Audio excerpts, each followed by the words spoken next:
Infecciones en hospederos inmunocomprometidos no HIV.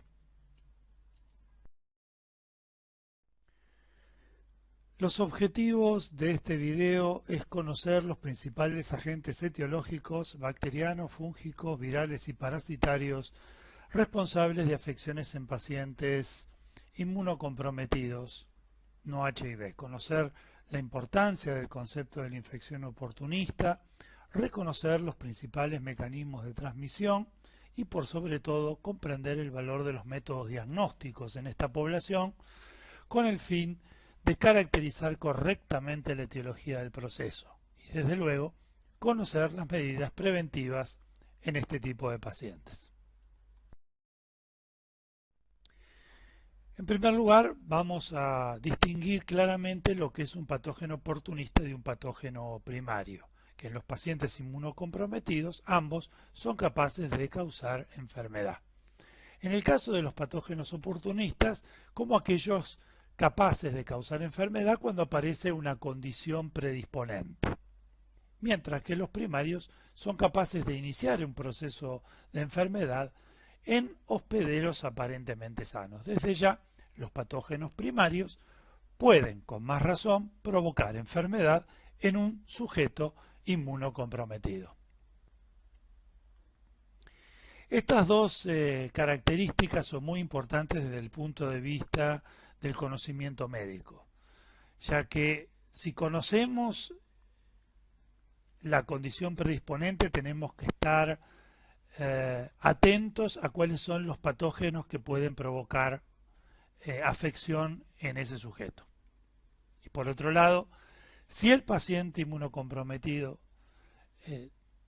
desarrolla o si el paciente desarrolla una infección por un patógeno oportunista, tenemos que buscar cuál es la condición predisponente que lo expone a tener una infección de esa naturaleza. Esos son de este concepto, del concepto de patógenos oportunistas y patógenos primarios, es muy importante entonces conocer el concepto de lo que el médico observa. Tener presente que determinados inmunocompromisos el paciente está predispuesto a tener determinadas infecciones en un determinado momento y por otro lado, si el paciente desarrolla una infección oportunista, tenemos que buscar cuál es la condición predisponente, dado que controlar esa condición predisponente va a evitar la aparición de la enfermedad oportunista. Bueno, respecto del origen etiológico de los patógenos, independientemente que sean oportunistas o patógenos primarios, puede verse a través de la biota endógena o exógena. A partir de la biota endógena, de la biota normal, de la biota transitoria o de los gérmenes de reactivación endógena como pueden ser la tuberculosis y las micosis sistémicas endémicas. Otra patología puede ser producida por etiologías de origen, agentes infecciosos de origen exógeno, ya sea que se encuentren en la biota ambiental de la comunidad donde este individuo está viviendo, en la biota nosocomial, durante el periodo de internación del paciente, o bien que sea su origen a partir de los órganos o la médula del donante.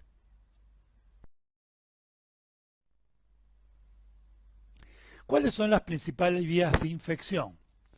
Bueno, una de las principales es por contacto interhumano, ya sea con las personas del hospital, con el personal hospitalario, con las personas en general o con sus familiares, con las mascotas que debemos evitar, con la tierra en el ámbito social, donde ese sujeto se vive o se desarrolla. También puede ser por traumatismos, ya sea durante la intervención o en la comunidad, por vía inhalatoria, por vía oral o a partir de los órganos donados. Estas son las principales vías de infección.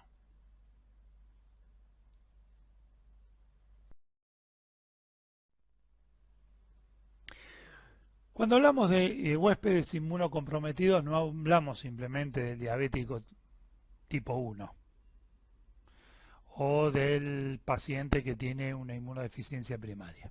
Vamos a concentrarnos en los pacientes oncohematológicos con leucemias o linfomas y sus tratamientos, del trasplante de pacientes que se encuentren en trasplantado de células precursoras hematopoyéticas, especialmente el trasplante alogénico, que además de presentarse neutropénico puede tener otra patología agregada, como es la enfermedad injerto contra huésped. Nos vamos a referir a los trasplantes de órganos sólidos, de órganos vascularizados. En este caso, estos pacientes no tienen neutropenia, pero para evitar el rechazo agudo o crónico, son pacientes que reciben, especialmente al principio, altas dosis de inmunosupresores o esteroides. Y en un segundo periodo pueden utilizar dosis menores, pero corticoides o inmunosupresores por largo tiempo. Hay un número muy importante de pacientes que reciben inmunosupresores, esteroides o drogas biológicas, ya sea pacientes con trastornos digestivos, cutáneos o colagenopatías, pueden estar recibiendo este tipo de drogas que producen una alteración o bien general o bien selectiva del sistema inmune y los predispone a tener infecciones. Así que nos vamos a concentrar fundamentalmente en el video en pacientes oncohematológicos y trasplantados de órganos sólidos.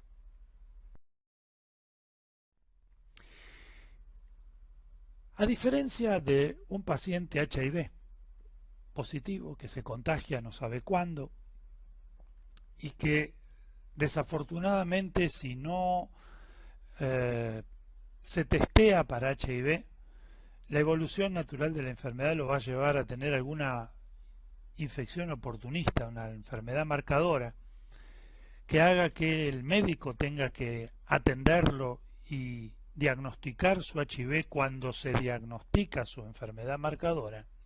En el caso de los pacientes oncohematológicos y trasplantados de órganos sólidos, el concepto epidemiológico del diagnóstico microbiológico y de la prevención son muy distintos al de otros inmunocomprometidos como puede ser el HIV, ya que el evento que marca su inmunosupresión es en general un evento programado. Lo que quiero decir es que, si bien un paciente con leucemia se puede infectar y llegar a la guardia de un hospital infectado, febril y con 50.000 blancos, 60.000 blancos, 70.000 blancos, y ese ser una emergencia grave y que ésta sea el primer contacto con el paciente oncohematológico, lo cierto es que en la mayoría de los casos, cuando se hace el diagnóstico de la leucemia, cuando se hace el diagnóstico del linfoma, ni hablar en el caso del trasplante de órgano sólido y de médula ósea, es un evento netamente programado. El hematólogo sabe cuándo administra la quimioterapia, sabe cuándo el paciente finalmente recibe ese órgano vascularizado y se trasplantó, y va a requerir una serie de drogas que eviten el rechazo, inmunosupresores y esteroides. Así que en todos esos casos, en general, sabemos cuándo al paciente lo inmunosuprimimos y especialmente los hematólogos y trasplantólogos saben cuánto lo inmunosuprimimos. Y por lo tanto, desde el punto de vista epidemiológico, del diagnóstico microbiológico y de la prevención, al ser en general un evento programado, podemos predecir qué tenemos que hacer para intentar que el sujeto se infecte y desarrolle una enfermedad lo menos posible. Tratar de prevenir esa situación y si la situación aparece, saber desde el punto de vista del diagnóstico y de la epidemiología cuáles son los gérmenes más prevalentes y con quién podríamos llegar a estar lidiando cuando un paciente se encuentra en una situación de emergencia.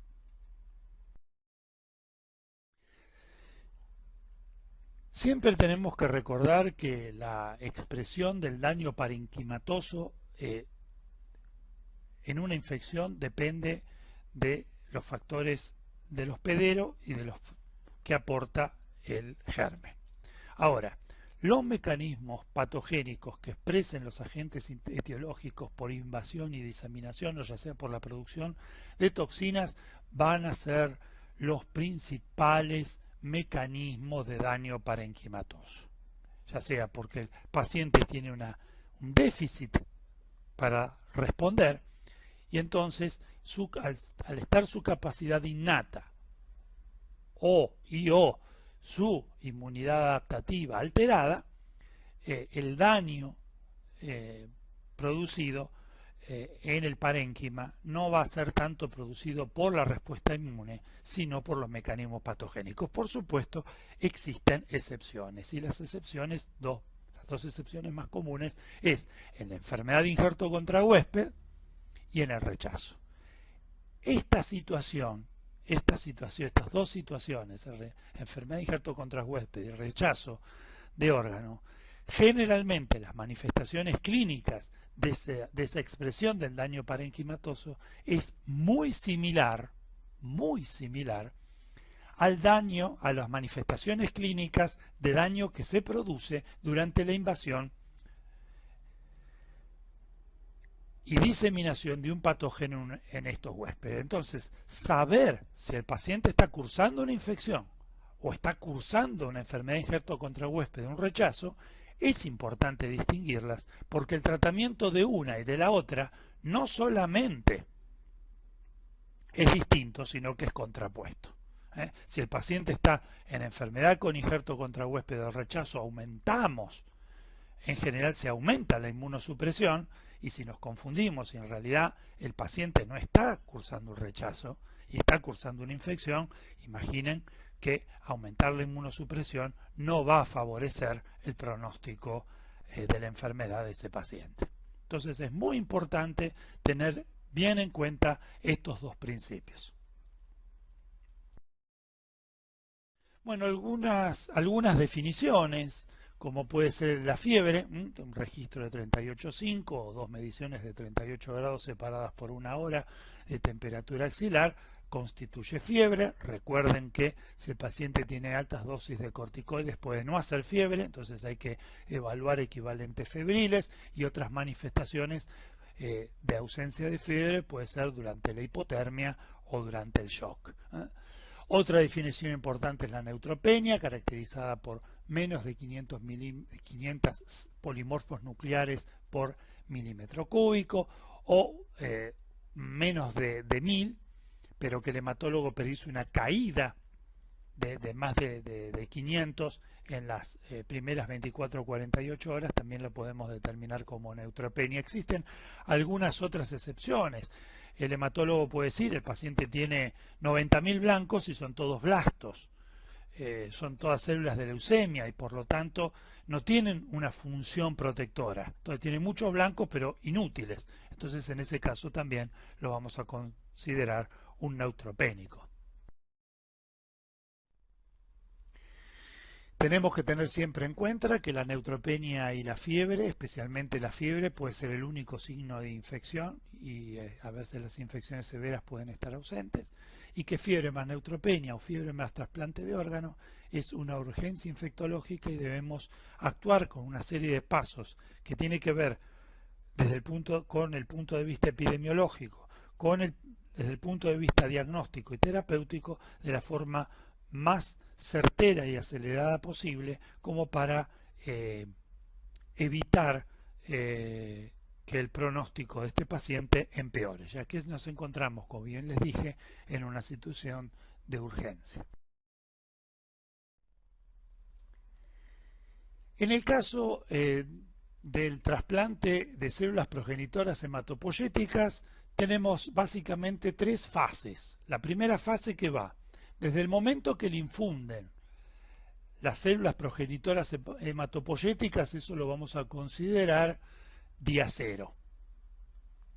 La fase 1, pre-engraftment, en castellano sería prendimiento, pre-prendimiento, va desde el día 0 de la infusión hasta aproximadamente el mes. En la segunda fase es la fase post-engraftment o post-prendimiento, donde el paciente deja de estar neutropénico y la médula ósea empieza a producir ya glóbulos rojos, glóbulos blancos y plaquetas, paciente en este caso ya no va a estar neutropénico, pero con altas dosis de esteroides. Y en la tercera fase, la fase tardía, la fase que el paciente ya está en su casa, ya está de alta y tiene lo que conocemos, tanto en la fase 2 como en la fase 3, la fase de injerto contra huésped. Esta, la fase 1, es la fase de neutropenia y mucositis que en general se produce por la administración de drogas antiblásticas, especialmente en el periodo antes del prendimiento, donde lo que se hace es que el paciente reciba altas dosis de antiblásticos y en algunos casos de radioterapia para quitar toda posibilidad de presencia de células malignas en la médula ósea. El paciente no podría recuperarse sin un trasplante. El trasplante puede ser la transferencia autóloga o el trasplante de células hematopoyéticas halogénico. En esta fase, los gérmenes involucrados pueden ser bacilos gram negativos, especialmente capsulados, cocos gram positivos, herpes, aspergillus y cándida. En el caso de la fase 2, donde ya tenemos enfermedad de injerto contra huésped agudo, con altas dosis de esteroides, pero ya sin el paciente con la vía central colocada, tenemos infecciones que pueden ser por bacterias capsuladas, por cocos positivos y reactivación por CMV. Desde ya, por los esteroides y los inmunosupresores, el paciente puede padecer aspergilosis o neumocistosis. En la última fase, en la fase de enfermedad de injerto contra huésped crónico, donde el paciente ya está de alta, el paciente puede presentar otras infecciones virales, reactivar su CMV, padecer neumocistosis, aspergilosis o cualquier otra hialoifomicosis. Como verán, en las distintas fases, el paciente no va a estar predispuesto a tener cualquier infección en cualquier momento de su inmunocompromiso, sino que la epidemiología nos marca que las infecciones pueden ser provocadas por gérmenes diferentes.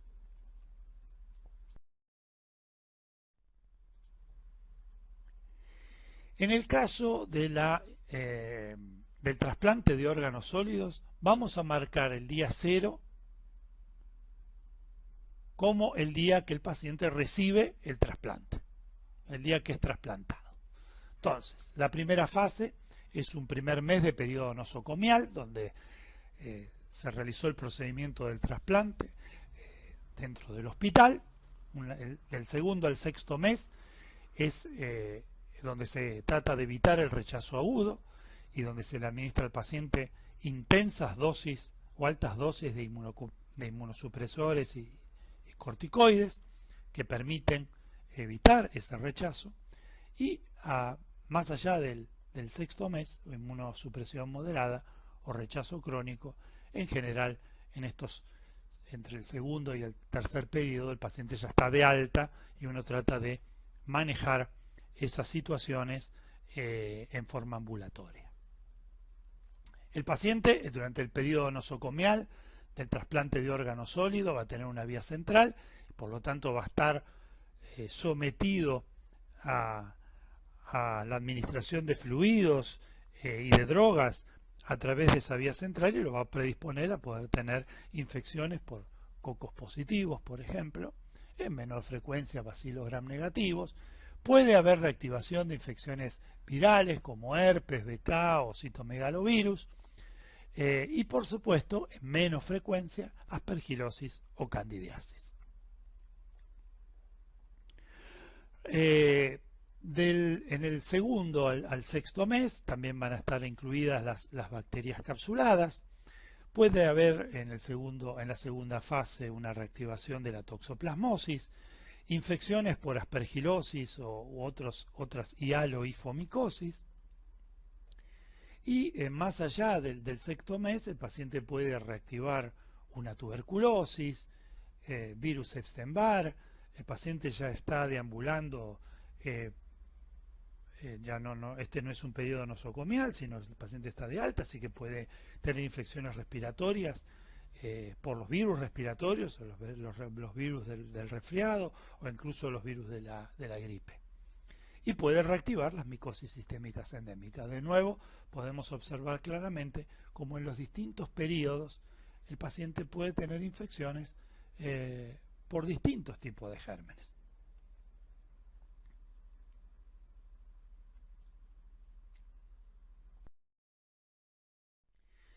En general, ¿cómo son las manifestaciones clínicas? Las manifestaciones clínicas en estos pacientes, especialmente en los periodos de intensa inmunosupresión y neutropenia, son muy inespecíficos, o bien están ausentes o bien son tardías. A veces la única manifestación clínica es fiebre y nada más. Vamos a algunos ejemplos. Fíjense, por ejemplo, las úlceras que se observan en el labio y en el paladar, en la boca de estos tres pacientes, en el piso de la boca, levantando la lengua en esta tercera imagen. Bueno, fíjense que son todas imágenes más o menos similares, de evolución más o menos similar. Sin embargo, una que podía parecer herpes termina siendo una mucositis por antiblásticos. Esta termina siendo lesiones por virus herpes simple, y esta una enfermedad injerto contra huésped que compromete el tubo digestivo, específicamente la boca. Entonces, tres manifestaciones similares provocadas por tres etiologías completamente distintas que deben ser tratadas de forma diferente, pero que se ven igual. Como se ve, en este caso, la clínica no es soberana. Otro ejemplo, estas lesiones cutáneas que pueden aparecerse en forma simétrica en los miembros inferiores, en los miembros superiores, únicas o múltiples. Son lesiones, fíjense, con muy poca inflamación, prácticamente escasa inflamación, debido justamente a la ausencia de capacidad de inflamar que tienen estos pacientes, y la lesión úlcero-necrótica cubierta con esta costra necrótica alrededor, que lo define como un estigma gangrenoso. Las tres lesiones son muy parecidas.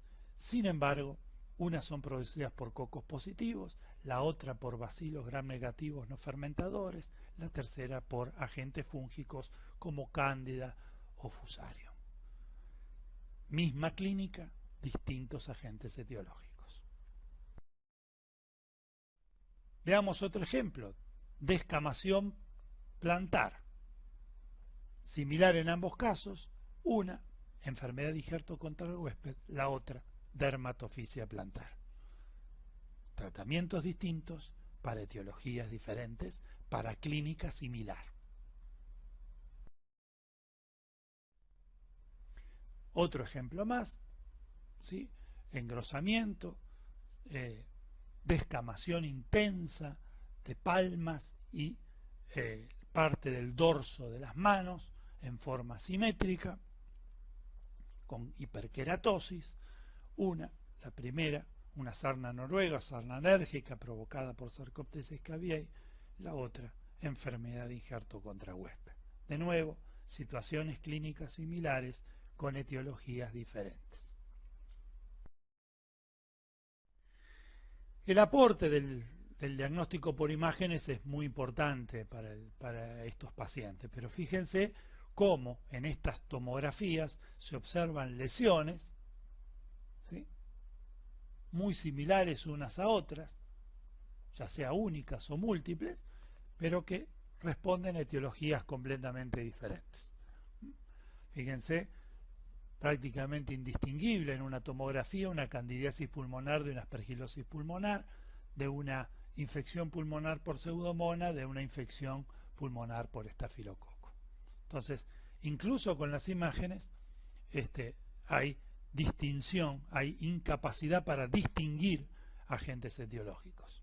Recuerden siempre que el daño que se produce, la manifestación clínica, no es la combinación de una respuesta inmune más una respuesta más el daño que provoca el germen, sino que esto es mucho más difícil de interpretar, porque a veces es provocado por agentes etiológicos y otras veces por injerto contra huésped o rechazo. Entonces, evidentemente tenemos dificultades. Las manifestaciones clínicas suelen ser inespecíficas o tardías y el diagnóstico por imágenes generalmente, no hablemos de la radiografía común, que tiene baja sensibilidad y especificidad, no sirve para nada. La tomografía computarizada tiene muy alta sensibilidad para indicar dónde está el problema, pero como hemos visto en la diapositiva anterior, tiene baja especificidad y no puede identificar la etiología del mismo. Así que en todos los casos vamos a necesitar tener bien presente que vamos a tener que realizar el diagnóstico microbiológico y que fundamentalmente vamos a utilizar métodos directos. Los métodos indirectos van a ser menos empleados, ya que la respuesta inmune del hospedero va a ser deficitaria. ¿Y por dónde vamos a comenzar? Vamos a comenzar por tomar las muestras. Es fundamental los hemocultivos. Estos son muestras que nunca vamos a dejar de tomar en un paciente con una urgencia infecciosa que tiene fiebre y neutropenia o fiebre y trasplante. El hemocultivo es algo fundamental. Después hay otro tipo de muestras que pueden obtenerse, como pueden ser los hisopados, el material de secreciones o de fluidos biológicos, pero el inconveniente es que arrastra también la biota normal. Y si crece biota normal, no vamos a saber si la infección está provocada por un agente que es parte de la biota normal o que ese agente de la biota normal sea el responsable de la infección. Siempre nos va a quedar algún tipo de duda.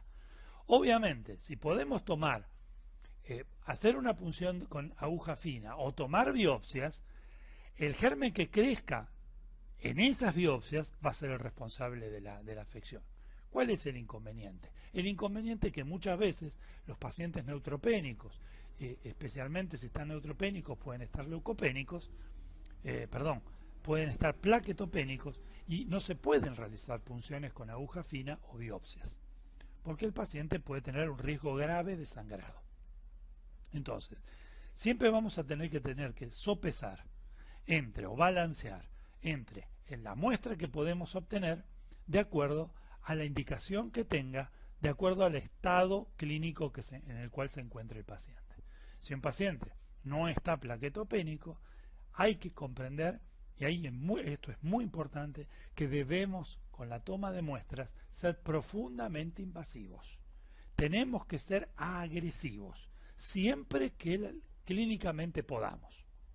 Entonces, hay que ser agresivo para obtener la mejor muestra, para poder llegar al agente etiológico y definir una conducta terapéutica adecuada. O cambiar la conducta que hayamos adoptado empíricamente al comienzo. Entonces es muy importante tomar las muestras. Porque está inmunocomprometido no quiere decir que no tengamos que tomar muestras. Porque está inmunocomprometido debemos ser muy agresivos con la toma de la muestra, tomando las precauciones del caso. Una vez que se toma la muestra debería separarse a la mitad, remitirse en solución fisiológica para estudios microbiológicos y en formol o anatomía patológica para los estudios histopatológicos. Recordar que en los pacientes neutropénicos a veces no es posible evaluar si las muestras son o no son representativas. Así que todo aquello que estudiamos como muestras respiratorias representativas o sedimento urinario representativo, como el paciente no tiene glóbulos blancos,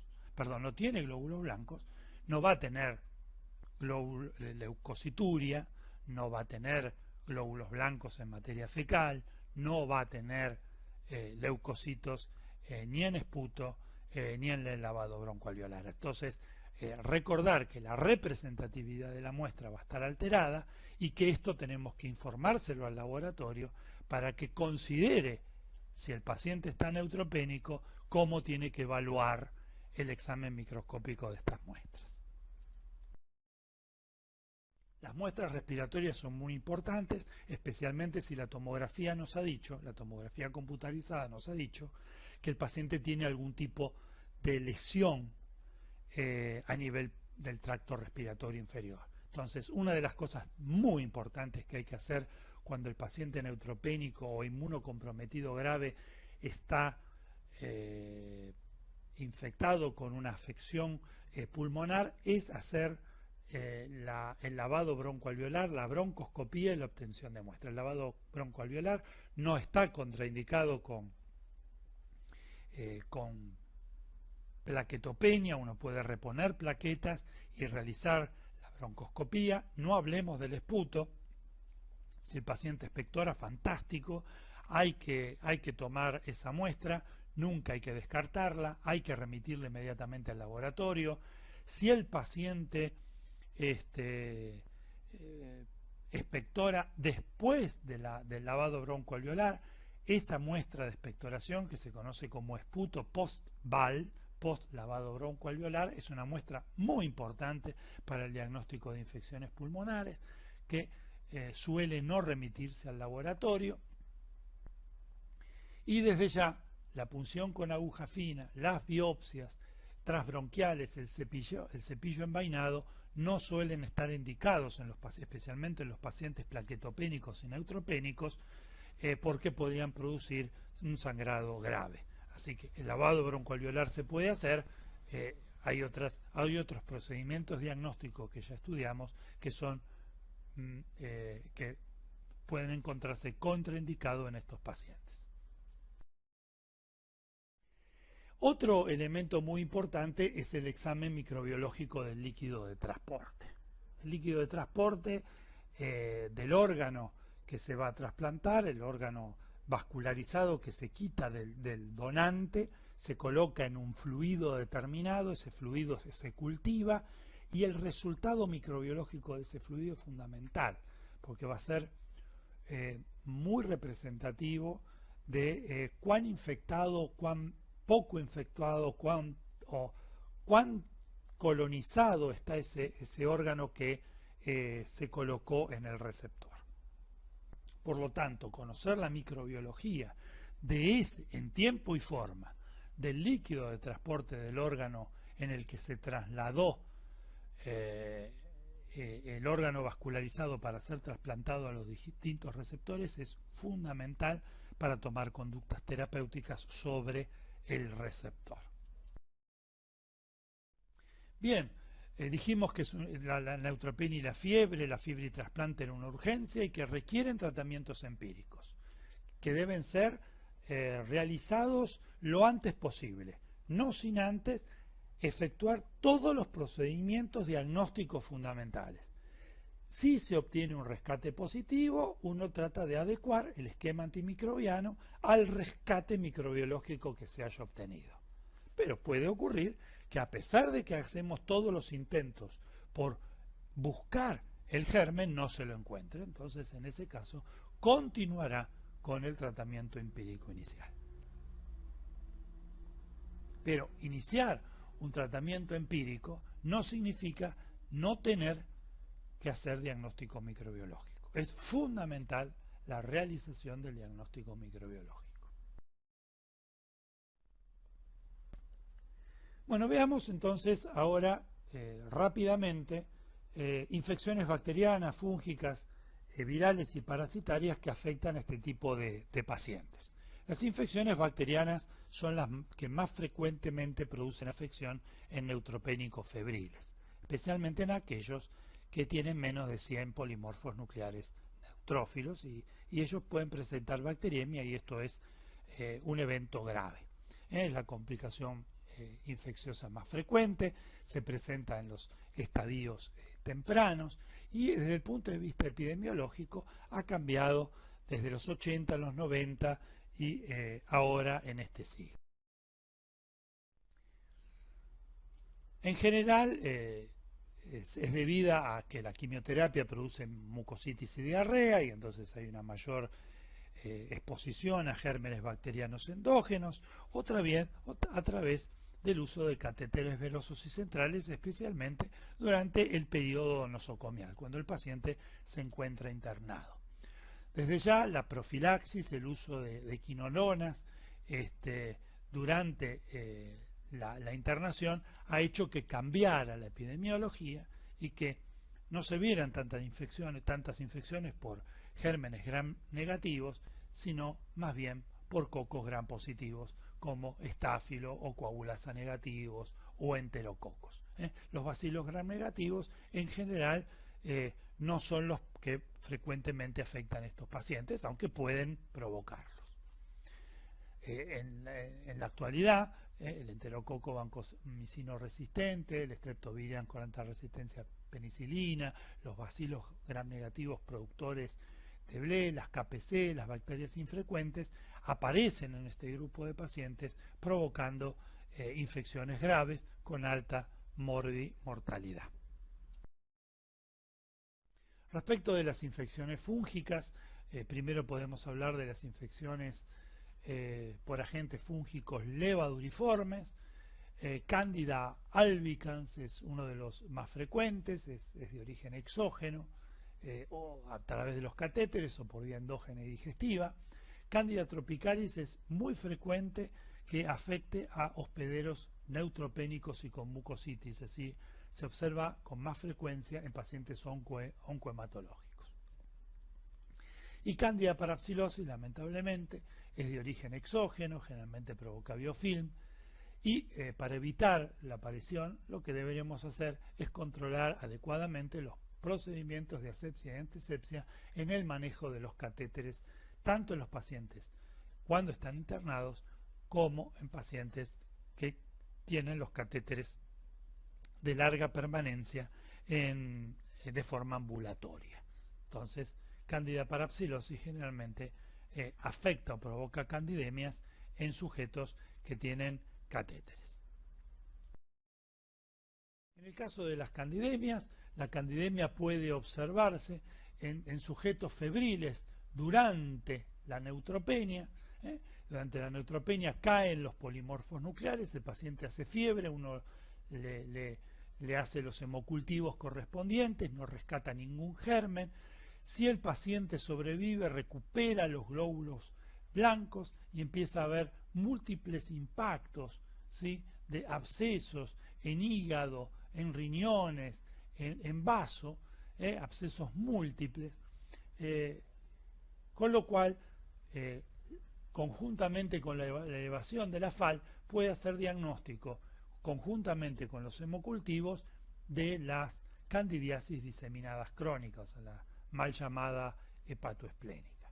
Uno puede hacer diagnóstico también de candidemia durante la neutropenia, ¿sí?, a través del uso de los hemocultivos. Lamentablemente, la detección de mananos, la detección de 1,3-beta-D-glucanos o las PCR no están disponibles en nuestro medio para poder utilizarlos y hacer diagnóstico precoz de infección en estos sujetos. Así que dependemos netamente de los hemocultivos.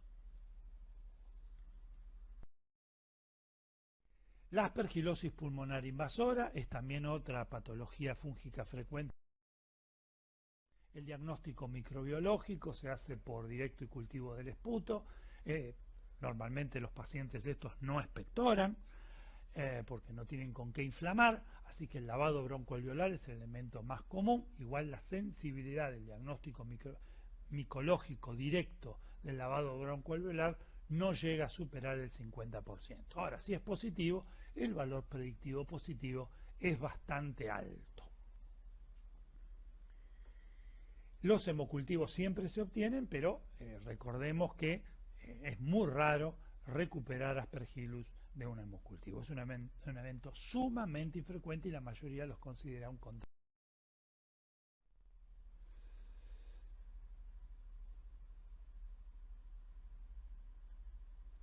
La detección de galactomananos por la técnica de ELISA es una de las técnicas más importantes para el diagnóstico de aspergilosis invasora. Puede realizarse este test en suero como screening, en lavado broncoalveolar para confirmar o descartar la aspergilosis y en otros fluidos como el líquido cefalorraquídeo, pero no hay puntos de corte para esta muestra. En cambio, está bien conocida para suero y para lavado broncoalveolar. Esta técnica, especialmente en el suero, es importante no solamente para hacer diagnóstico precoz, sino porque los títulos de la detección de los niveles de galactomanano en sangre suelen correlacionarse con el éxito o la falla terapéutica. Los títulos, los valores descienden cuando el tratamiento es exitoso, se mantienen normales o se elevan, digamos, cuando el diagnóstico no es el tratamiento no es el adecuado. Así que es una de las técnicas más importantes para hacer el diagnóstico de aspergilosis. Respecto de la mucormicosis pulmonar, es una afección menos común en pacientes neutropénicos y trasplantados, por suerte, pero se lo puede observar en pacientes con leucemia, con neutropenia prolongada y profunda, en pacientes asociados a enfermedad injerto contra huésped y altas dosis de esteroides y en pacientes trasplantados de órganos sólidos. En general el paciente suele tener disnea, tos seca, a veces dolor torácico, es de muy mal pronóstico. Es difícil hacer el diagnóstico porque cuesta mucho obtener la muestra. Si uno obtiene la muestra, lo que puede observarse en el examen microscópico directo son las hifas cenocíticas, ¿sí?, o con escasos tabiques. Y el cultivo es lo que va a determinar género y especie por la observación de las características macro y micromorfológicas del hongo filamentoso. Respecto de las infecciones virales, uno de los virus, digamos, que pueden afectar a estos pacientes es citomegalovirus. El riesgo mayor lo tienen aquellos que son receptores seropositivos, es decir, que aquellos que tienen serología previa positiva para CMV, o sea, están infectados previamente, o todo receptor que no estuvo en contacto nunca con CMV, o sea, que es cero negativo, pero que va a recibir un órgano de un dador cero positivo. Eso se lo conoce como discordante o mismatch. Entonces, el riesgo de desarrollar, de que el receptor desarrolle CMV, es muy alta. ¿Cómo podemos hacer el diagnóstico? Por antigenemia PP65, que es cuantitativa, pero sin duda lo más útil y recomendado es utilizar técnicas moleculares como PCRs cuantitativas. Las manifestaciones clínicas pueden ser neumonía, enteritis, retinitis, pero son manifestaciones que no deberíamos ver, porque si contamos con el diagnóstico adecuado, uno puede iniciar un tratamiento cuando la PCR se positiviza. Y entonces poder iniciar un tratamiento precoz evita llegar a las manifestaciones clínicas y por tanto evita y reduce altísimamente la mortalidad. En el caso de los virus herpes simple, tenemos que hubo una reducción con la profilaxis durante la neutropenia y durante el trasplante del 80 al 5%. O sea, generalmente estas patologías las observamos cuando suspendemos la profilaxis con aciclovir. Las lesiones son las que habitualmente puede tener un paciente con lesiones herpéticas, pero suelen ser más extensas, más dolorosas, más graves. Raramente, por suerte, no ocurren encefalitis y hepatitis, que suelen ser de alta mortalidad. El diagnóstico se hace clínico y por raspado de las bases de las vesículas, haciendo un citodiagnóstico de sangre, aplicando la inmunofluorescencia indirecta, o bien, en el caso de las encefalitis, por PCR en líquidos. Respecto de los virus respiratorios, es lo habitual: la rinorrea, la congestión nasal, la fiebre, la tos, provocada por los mismos virus que provocan a los pacientes competentes las virosis respiratorias. solo que suelen provocar o causar neumonía en el 50% de los pacientes neutropénicos o inmunocomprometidos, y su tasa de mortalidad es bastante más alta. El H1N1 pandémico durante la pandemia del 2009 fue con alta mortalidad. La mayoría de los pacientes que fallecieron eran trasplantados o embarazadas. Eso fue bastante grave. De allí la gran importancia de que todo el mundo se vacune. No solamente cuando corresponde, vacunamos a los pacientes inmunocomprometidos para tratar de evitar que se infecten con el virus de la el virus de la gripe, pero es fundamental aquí el efecto rebaño. Si las personas que conviven con él están todas vacunadas contra la gripe, tendrá menos chances de infectarse también el sujeto trasplantado o inmunocomprometido. En el caso de que tuviera un curso clínico que haga clínica el paciente, tendremos que tomar muestras respiratorias y fundamentalmente el diagnóstico de elección es por PCR en tiempo real. Y realización del panel viral.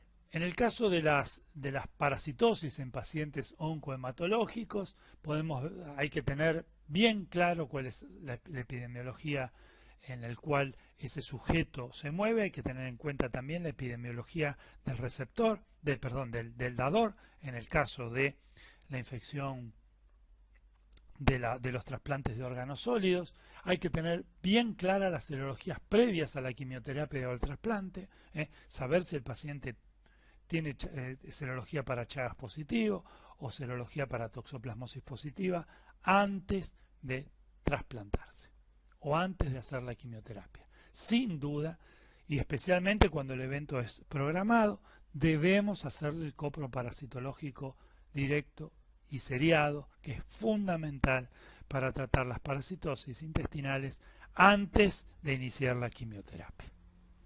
Y las muestras, en el caso de tener clínica durante la inmunosupresión, requeriremos de procedimientos invasivos para el diagnóstico de estas enfermedades. Y fundamentalmente los de certeza serán los métodos directos. En el caso de la toxoplasmosis, en general es una reactivación de una infección pasada. El riesgo se observa en el dador con serología positiva y en el receptor con serología negativa, que recibe un órgano con serología positiva. Es el mismo caso de SMB o lo que conocemos como mismatch. Las manifestaciones clínicas más frecuentes serán la masa ocupante cerebral y la corioretinitis, y el diagnóstico lo podemos utilizar por muestras de biopsia cerebral o de líquido cefalorraquídeo con la observación del parásito. En el caso de la enfermedad de Chagas, de nuevo, generalmente es por reactivación de una infección pasada. Las manifestaciones clínicas más comunes son las meningoencefalitis, la meningitis y la miocarditis. Y el diagnóstico parasitológico, la muestra más importante es la de sangre, biopsia de los tejidos o líquido cefalorraquídeo para la observación de los parásitos característicos. En algunos centros cuentan con diagnóstico molecular para hacer diagnóstico de Chagas. En el caso de las estrongiloidosis, es muy importante la evaluación previa y que el paciente tenga el coproparasitológico seriado antes de la quimioterapia o antes del trasplante. En el caso de que el paciente de todas formas se enferme, las dos manifestaciones clínicas más comunes es el síndrome de hiperinfección o bien la infección diseminada. Y recuerden que los pacientes, especialmente neutropénicos y los tratados con esteroides altas dosis inmunocomprometidos, una de las características que suelen estar ausentes es que no tienen eosinofilia. Pueden no presentar eosinofilia y tener una estrongiloidosis. El diagnóstico se hace por muestras de materia fecal, de sondaje duodenal o muestras respiratorias o de otros tejidos, o utilizar métodos directos como la observación de las larvas. Existe también la posibilidad de la relación de serologías. Otra alteración son ectoparasitosis. Las ectoparasitosis que pueden encontrarse presentes en la sarna noruega o sarna anérgica, provocadas por Sarcoptes scabiei. El diagnóstico se hace por raspado de las lesiones y la observación microscópica del mismo. Los pacientes suelen tener una cantidad muy importante de ácaros en la piel, es altamente contagiosa, suele contagiarse los médicos que atienden al paciente por la alta carga parasitaria y suele provocar también brotes nosocomiales de sarna, o sea, ingresa el paciente con leucemia, con la sarna e infecta a todos adentro de la sana de hematología. Uno de los principales ítems es la prevención de las infecciones en pacientes oncohematológicos. También en los pacientes trasplantados de órganos sólidos. Los trasplantes, tanto de médula ósea como de órganos sólidos, deben hacerse en unidad de trasplante aprobada por el INCUCAI. Esa unidad tiene que ser de alta eficiencia en partículas de aire de filtración, generalmente tiene flujo de aire dirigido, con habitaciones selladas, con ventanas selladas, con alta tasa de intercambio de aire en la habitación, con presión positiva dentro de la habitación. La presión es más alta dentro de la habitación que en el corredor, y más alta en el corredor que afuera de la unidad de trasplante, de tal manera que cuando se abran las puertas, el aire tiende a salir en cambio de entrar, evitando que los gérmenes ingresen.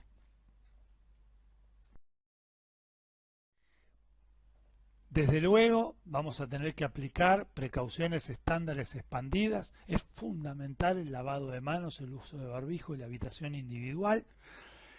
En el caso tanto de los pacientes trasplantados como de médula ósea como de órganos sólidos, especialmente el subperiodo nosocomial, hay que desinfectar los juguetes, hay que evitar maximizar al máximo el contacto con las mascotas, evitarlo a toda costa. El paciente que está internado durante mucho tiempo en la unidad de trasplante puede, con una correcta desinfección, utilizar una computadora que pueda conectarse a internet y comunicarse con el mundo.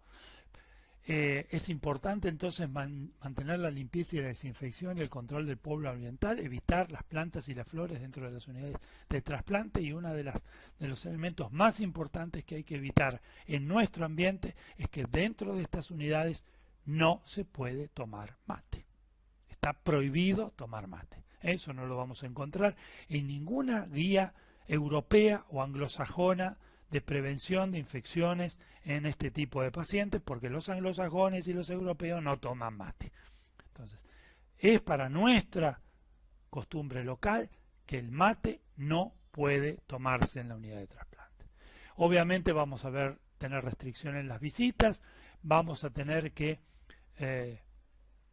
administrar adecuadamente comida y agua segura con baja carga bacteriana, y por sobre todas las cosas, antes de la quimioterapia, antes del trasplante, antes de la intervención, que el paciente tenga su boca en condiciones adecuadas, sin caries, todas las caries tratadas, y fundamentalmente un correcto examen dermatológico que evite que el sujeto ya tenga antes de la intervención infecciones fúngicas que puedan predisponer no solamente infecciones fúngicas invasoras de origen cutáneo, sino que a través de las lesiones cutáneas provocadas por los dermatofitos, cocos positivos u otros gérmenes, provoquen la invasión y la bacteriemia y la septicemia en el caso de una infección a partir de un foco cutáneo. Entonces, desde el punto de vista dermatológico, es muy importante